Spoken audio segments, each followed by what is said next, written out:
نوح علیہ السلام کا ذکر کیا ہے کہ یہ وہ نبی ہیں جو کفر و شرک کے مقابلے کے اندر آنے والے نبی ہیں، اس لیے اللہ تعالیٰ نے ان اولو العزم پیغمبروں کا ذکر کیا، اور ان میں سے سب سے پہلا نمبر کس کا آتا ہے؟ نوح علیہ السلام کا، تو اس لیے اللہ تعالیٰ نے ان کا ذکر کر دیا۔ تو اب اس کے اندر جو اللہ تعالیٰ نے حکم دیا ہے کہ شرع لکم من الدین، کہ ہم نے تمہارے لیے راہ دکھائی ہے اس دین کی جس دین کی وصیت کی تھی ہم نے نوح علیہ السلام کی۔ تو اب وہ دین کیا ہے؟ تو علماء فرماتے ہیں وہ دین سے مراد اصول دین ہے۔ اس مراد کیا ہے؟ اصول دین، کہ جتنے بھی انبیاء علیہ السلام ہیں ان سب کے اندر اصول دین مشترک تھی، کسی کے اندر کوئی اختلاف نہیں تھا۔ اب اصول دین کیا ہے؟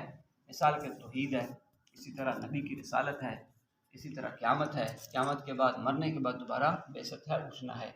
تو اسی طرح یہ وہ اصول ہیں جس کے اندر سارے کے سارے انبیاء علیہ السلام مشترک ہیں۔ کسی نبی کے اندر یہ بات نہیں کہ وہ توحید کو تو مانتا ہو رسالت کو نہ مانتا ہو، یا وہ مرنے کو تو مانتا ہو یا مرنے کے بعد دوبارہ بعثت کو نہ مانتا ہو، ایسا معاملہ نہیں، بلکہ تمام کے تمام انبیاء علیہ السلام کے اندر یہ جو اصول دین ہیں وہ مشترک تھے۔ باقی معاملہ رہ گیا فروع دین، وہ کیا ہے؟ فروع دین۔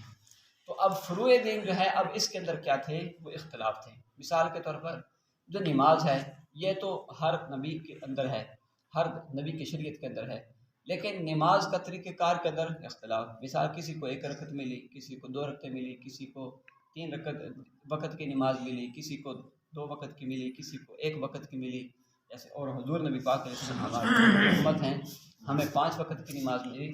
تو اب اس کے اندر تھوڑا سا کیا ہو گیا، جو فروع ہے اس کے اندر تو اختلاف ہے، لیکن جو اصول دین ہے اس کے اندر کسی قسم کا اختلاف نہیں ہے۔ تو اب اللہ تعالیٰ یہ فرما رہے ہیں کہ شرع لکم من الدین، کہ ہم نے تمہارے لیے مشروع کیا ہے اس دین کو جس دین کی ہم نے نوح علیہ السلام کی وصیت کی، یعنی جو دین نوح علیہ السلام کا تھا وہی دین امت محمدیہ صلی اللہ علیہ وسلم کا ہے، وہی دین حضور نبی پاک صلی اللہ علیہ وسلم کا۔ اس تو اصول دین کے اندر کوئی اختلاف نہیں ہوا، باقی فروع کے اندر کیا اختلاف ہو سکتا ہے۔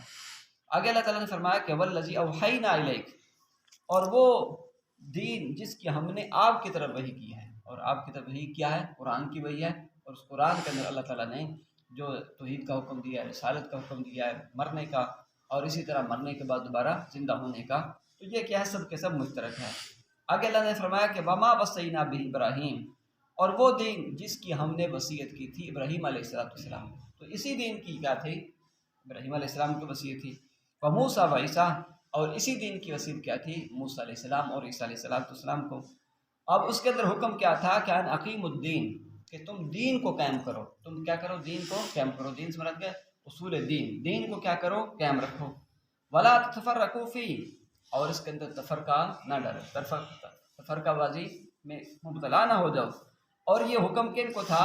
اب جب ظاہر بات ہے کہ نبی تو ایسا معاملہ نہیں کر سکتے کہ نبی جو ہے وہ دین سے پر قائم نہ رہے اور دین کے اندر تفرقہ بازی ڈال دے، ایسا نہیں، بلکہ نبی کے واسطے سے اللہ تعالیٰ نبی کی امت کو یہ سبق دے رہے تھے کہ اپنی امت کو یہ سبق دیں کہ دین پر قائم رہیں اور دین کے اندر تفرقہ بازی نہ ڈالیں۔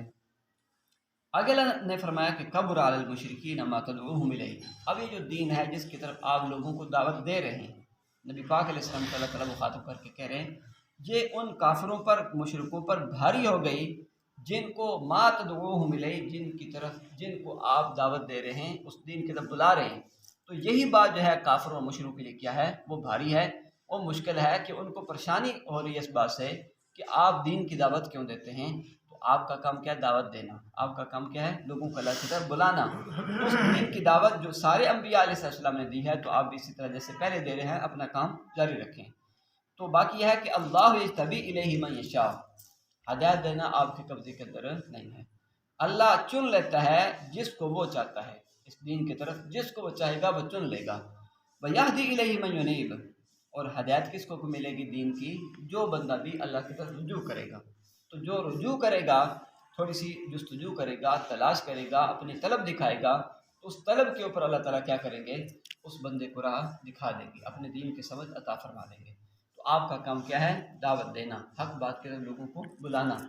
باقی یہ ہے کہ کسی کو اچھی لگے کسی کو اچھی نہ لگے، اس سے آپ کو غرض نہیں ہے، باقی پریشان ہونے کی ضرورت نہیں ہے، اللہ تعالیٰ آپ کی حفاظت کرنے والے ہیں، اللہ تعالیٰ آپ کی حفاظت فرمائیں گے۔ تو آپ کا کام کیا ہے؟ دعوت دینا، باقی ہدایت اسی کو ملے گی جو بھی دین کی طرف تھوڑا سا کیا کرے؟